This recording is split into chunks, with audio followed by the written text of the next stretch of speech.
Next Cheepurupalli అండి. చీపురుపల్లికి సంబంధించినటువంటి చూసినట్లయితే చీపురుపల్లిలో బొత్స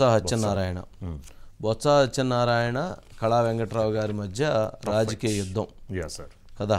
ఇది చాలా ఇంపార్టెంట్ నియోజకవర్గం, చాలా ఇంపార్టెంట్ నియోజకవర్గం. ఇక్కడ చీపురుపల్లి అంటే ఇక దానికి సంబంధించిన దాంట్లో బొత్స గారి హవా అంటారా?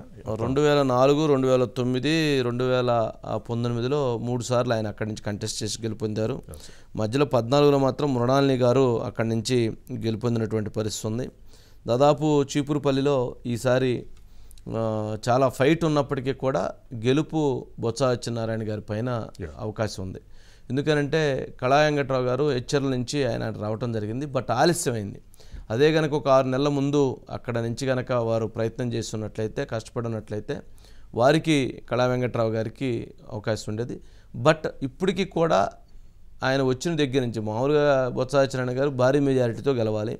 కానీ కళా వెంకట్రావు గారు వచ్చిన తర్వాత క్రమేపీ ఆ మెజారిటీ తగ్గుతూ వస్తుంది.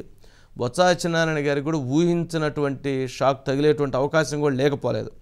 కళా వెంకట్రావు గారు ఉన్నటువంటి ఆ పెద్దరికం కావచ్చు, ఆయనకి అక్కడ ఉన్నటువంటి ఆ ప్రాంతంలో ఉన్నటువంటి మంచితనం కావచ్చు, పెద్ద మనిషి అనేటువంటి అభిప్రాయంతో కూడా ఆయనకి సానుకూలత ఎక్కువ కనిపిస్తుంది.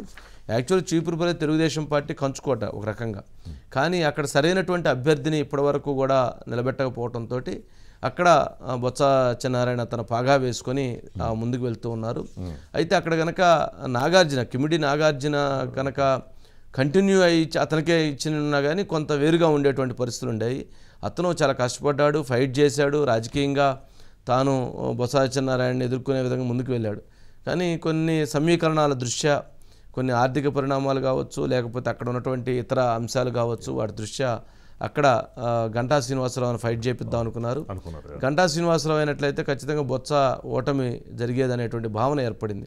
కానీ అనుకోకుండా ఆయన భీమిలి కావాలని పట్టుబట్టడం, ఆయన భీమిలికి వెళ్ళటం, ఇక్కడ కళా వెంకట్రావు గారిని అక్కడ హెచ్చర్ల బీజేపీకి పొత్తులో భాగంగా ఆ సీటు వెళ్ళటంతో అప్పుడు కళా వెంకట్రావు గారిని ఇక్కడ అపాయింట్ చేశారు. వారికి రాజకీయంగా ఇక ఫైనల్ ఇది, ఈ ఎన్నికల్లో గెలుపుకోవటం అనేది కళా వెంకట్రావు గారికి కూడా ఒక డూ ఆర్ డై లాంటి పరిస్థితి.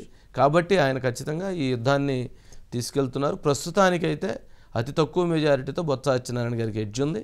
బట్ అది ఇక జరిగేటువంటి సమీకరణాలను బట్టి, ఈ 10 రోజులు చేసుకునేటువంటి ఎలక్షన్ హీరింగ్ని బట్టి, ఆర్థిక సమీకరణాలను బట్టి ఇవన్నీ కూడా ప్రభావితం చూపిస్తాయి.